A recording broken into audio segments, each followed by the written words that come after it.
Hello, hello, hello. Good to see you. Oh dear, you get fairy dust, I get fairy dust. Little Fawn gets fairy dust, and little Emily gets fairy dust. Um, okay, so if you wouldn't mind, would you please do all the things that one does on a YouTube thing to make the algorithm start paying attention? Because I'm trying to grow my channel. So bow down, thank you. Um, this video is about how I strategize using tools to solve a problem that most people might solve it or be hounded by the problem in another way. So one of my favorite things to do is read advice columns or listen to podcasts of advice columns because I'm always curious. Like I want to see if I can spot a dynamic so that when a weird dynamic occurs in my life, I can, use my tools for it. But I like throwing my tools at certain problems. And so this is a question for in the New York Times business section called a work friend. And here is the problem.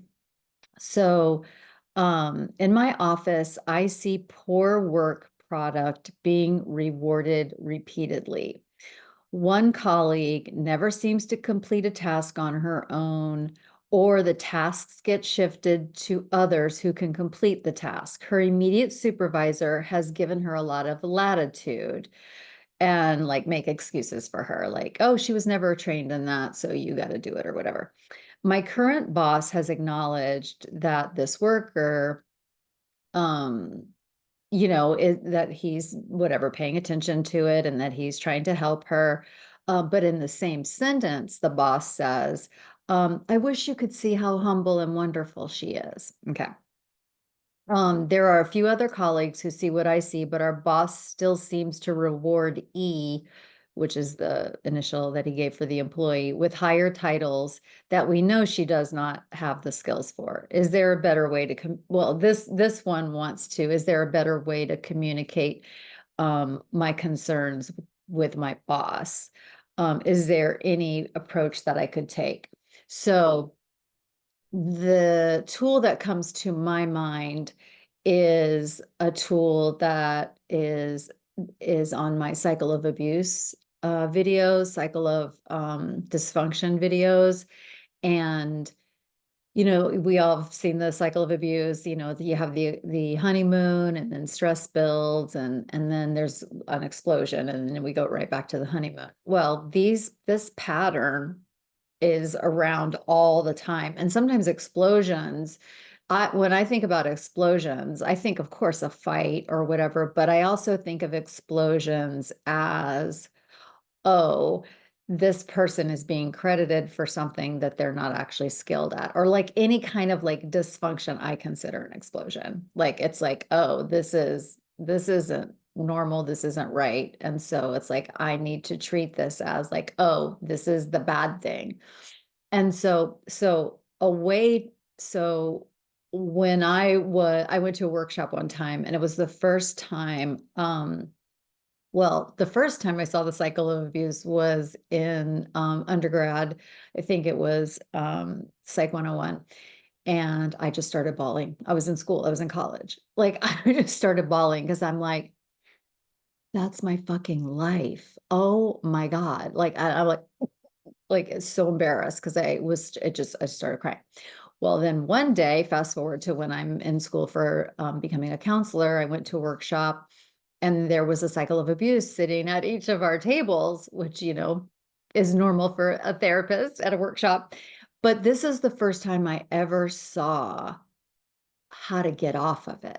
So the cycle of abuse is a cycle, and then there is a line, and the line is what we use to get off of the cycle. And so what's on the line? What are on the lines? Well, there's a few things, and I go into great detail about how to get off of it. I have a series on it, so I'm pretty sure it's here on YouTube. If it's not, it will be soon. So keep a lookout out for it.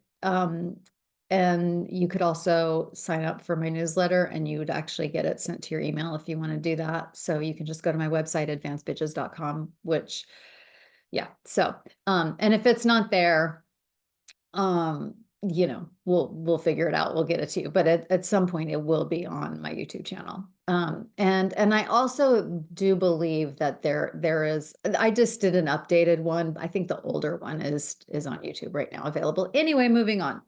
So, but how to get off. And so a few ways to get off of the cycle, like the first one is self-care. Like that's the first thing that you got, and it's always towards self, because fawns are usually trying to nurture other people or take care of other people. And so the first thing is to nurture ourselves. And so in this instance, it would be like, ooh, this is really hard. Like I need to like take care of myself in this environment because I'm hooked.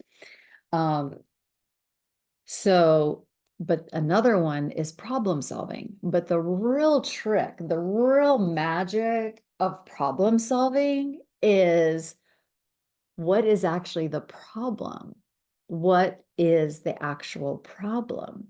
And so we think that the problem is this woman who, or this person who is, being able to skate by, doing less work, like who is, you heard it, like, it's just like, it's giving incompetence, but she's getting accolades. And also you can hear the pressure.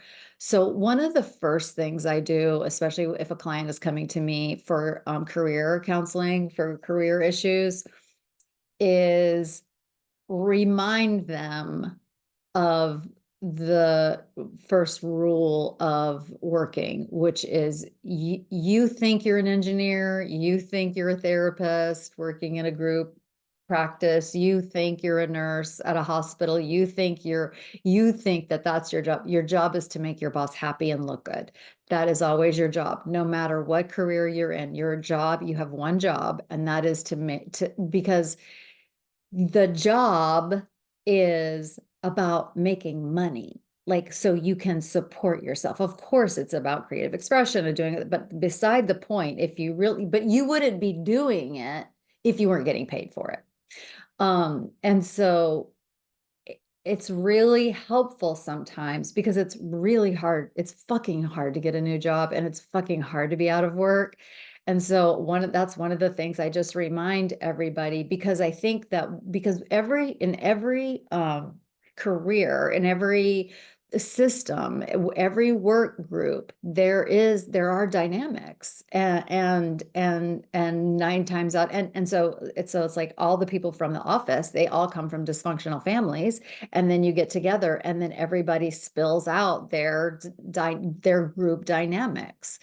Um, so, so what is the real problem here? If this were my client, I would say you have got to get unhooked from this issue, because and I know for me, look, I would be resentful and really annoyed about this too. I'd be really frustrated. I mean, it would be like a tough pill to swallow. At the same time, let me remember, like, oh, I'm just here to get my paycheck and do my job to the best of my ability to make my boss happy and make my boss look good. And so it's like, then if I think about it that way, like, I'm not concerned about anybody else. And so um when I get really clear now, if I'm the only competent one and then there's so many other competent people, maybe the price of admission to work at this place is too high and I need to go work somewhere else. But in every system, there is going to be a nincompoop, a dum-dum, who isn't going to pull their weight. Like, it's just going to be there. So even if you change jobs, there's probably going to be somebody like this. And straight up, there's favoritism. There's going to be favoritism. Like, we like it when we're the favorite, or we're one of the favorites, but sometimes the dum-dum is the favorite, and that's really annoying. But so it's like, if my boss likes this person, and I would like to keep my job, and my job is to make my boss happy, and my job is to make my boss look good, then I can stop worrying about this person completely. And so the way that I would start working on communicating the problem to my boss, because ladder of trust, which is another tool of mine here on this channel, the ladder of trust, the boss is letting you know, because you've already talked to the boss. It's like, hey boss, this person isn't really doing their work. And the boss is like, uh-huh. But also, I wish you could see how wonderful she is. So you've already tried to tell the boss that this is not working, and you can see that you got zero result from that. And so for me, the distance between where I am on the ladder, it's like I want somebody to see that this person is incompetent, and this person I want to see this is my boss, and they're not willing to do that. They're not going to do that. The distance between where I am on the ladder and where they are is my pain. I'm not interested in pain. So I need to sign, I now have to understand the job I'm signing up for includes a dum-dum in the office that isn't pulling her weight or his weight and is getting away with shit, and also is one of the boss's favorites. um, or the boss doesn't want to mess up the, even if this person isn't the favorite, the boss doesn't want to mess up the status quo as evidenced by the boss's behavior. And so for me, the only way that now I know that I've expressed it and the boss doesn't look kindly on it, because the boss is telling me a fawn or telling me somebody who is seeing clearly that, I wish you could see how nice they were. I never said they weren't nice. I never said that they weren't humble. I never said that. I said they're incompetent, but the boss is switching it up on you, making you look like you're a piece of shit.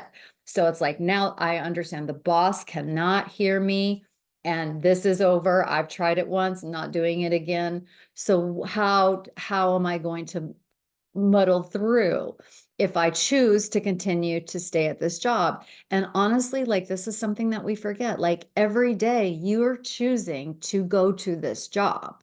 And so, and jobs change, staff change, people's change, dynamics change.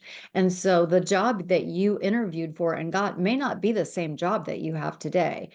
And so we often think like, no, it should be the other way. It's like, no, it's always evolving. And so we have to continue to re-up, like, is this job worth it? Am I going to sell my soul? And that is the whole point of me answering this question, is I'm not interested in selling my soul. And I'm not interested in giving away my emotional pain for a fucking job. And so it's like, fine, the boss is telling me that, it's more important to hire somebody humble and kind, or whatever he said about her, than somebody who's efficient and actually really good at their job. That the boss has let me know that that's the priority. Okay, great, fine. Uh, um, and now it's my job to let the boss experience the consequences of his choice of keeping this incompetent person around. And how I would do that is I would stop stepping up and saving her day. Um, and so, and so if the boss comes to me now with some of her work, I then would put it back on the boss. Oh, absolutely. I'm happy to do whatever, if that needs to be done now, that's totally fine. I also have these responsibilities, and now you're bringing me her. These responsibilities, which one is the priority for you that I get done? And then you keep just putting the consequences right back on the boss. I never, ever now mention, because the ladder of trust, I never now mention again that this person's incompetent. Let the incompetence speak for itself. I don't need to represent or convince about incompetence of another human. And now I also, part of what we have to do when we're solving the real problem is sometimes we get information that we don't want. and that it's hard to take, which is why we stay in denial and we get fooled in thinking that, because we're thinking and we're taught, we're socialized to think the boss wants the most efficient people. That's not true, as evidenced by having an incompetent person. And it's not true in this case. And so it's like, okay, that's the place where I work. And now I have to understand, that I work for somebody that rewards incompetence. I don't like, I don't, I've lost respect for my job, my boss now. Like it's like, ew, that's disgusting. Like that's gross. That's weird. And also, and I think a thing that we don't think about when we think about what's the actual problem is that dynamics are really can play a big role. And there's some sort of relationship there not going, I'm not saying it's anything nefarious, but she may remind the boss of his mother or his sister, and it's unconscious and there's transference. And so, like, I don't know what's going on, but I'm going to do my job to the best of my ability, and then let other people's work performance speak for itself. And then I don't have to convince a boss of anything like that.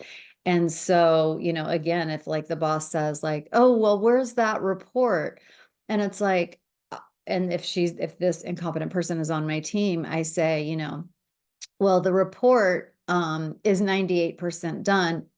This person wasn't, didn't have, wasn't able to do her part of it. So, I've asked her to, get that to me by Monday or whatever. So, and then once I have it, I'll absolutely give it to you.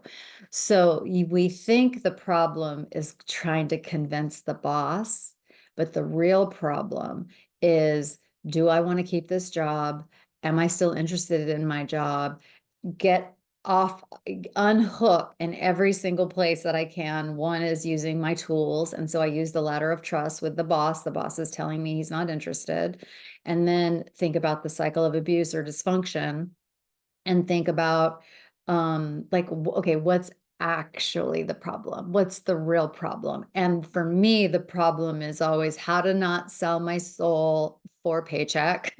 The real problem is, how do I let my work speak for myself? And also the real problem is, how can I still thrive and let somebody else's performance speak for itself without it really impacting me? And there might be like little problems to solve in that, but yeah, so this is how I work. I always think in terms of like, whenever there's an issue or a problem to solve in any arena of my life, it's like, okay, let me run down my tools. Another tool for this is the adult child um adult child ego states. And so an incompetent worker who's not willing to change is child mode. And I'm parent mode because I'm trying to get them to change or whatever. It's like, duh, duh, duh, duh, duh. Let me be an adult. I'm just an adult at my job doing my thing. And if this person wants to be a child mode person at work, let them. Like, they get to do that. But it is very, when we're around a child mode person, which fawns are usually parent mode people, is that we want to fix it or make it better or call attention to it or get it in trouble or whatever. But it's like, oh, let me get back to my adult mode. Let me remember why I'm at this job. Let me remember what I'm doing here, and let my work speak for itself. Let me excel. How can I make my boss look better? And understand that the boss that I'm trying to make happy, and the boss that I'm trying and that I'm trying to make look good, um, has a flaw. And that flaw is that particular boss wants an incompetent person on the team for whatever reason. And so now I have to strategize, like, okay, what's the real problem? Is how to make my boss look good and be happy while we're pulling a dead weight. Like, that's the problem to solve. But you've already tried to fix it in other ways, and now you have your information. I mean, this person didn't ask me this question, but But again, these are the questions that we want to ask, and these are the tools that we want to throw at it to get really, really curious about why we're hooked. This person is hooked by the performance of somebody else. I'm not saying that the person doesn't actually suffer consequences from this incompetence. But again, that's the problem to solve. It's like, how do I not pay for this person's incompetence and let their incompetence speak for itself? And then what happens is, if the person continues to be incompetent, okay, why is everybody at their job? It is to make the boss happy. Incompetence isn't at some point the boss will get um, tired of it. But right now, the boss is only interested in defending this person. And so another thing I want to say, oh, isn't that interesting? Isn't that interesting that the person's more concerned with humility, somebody's humility? Like from me, they want my expertise and my work. But from that person, they want their humility and their kindness. Okay, well, I'm not getting paid to be humble and kind. So, but apparently that person is, and I have to accept that is part of the system in which I exist. And so, anyway, I hope that's helpful. To me, I'm like always so interested in like how we can like actually find the real problem. What's the real problem? And again, the problem is how to be in a job and not to sell my soul, and how do I exist and not activate my trauma responses? How to get unhooked. Okay, so I hope that's helpful. If you can, please like comment, like whatever, my video, and I really appreciate it. And I'll see you soon. Hope that was helpful. Love you. Bye.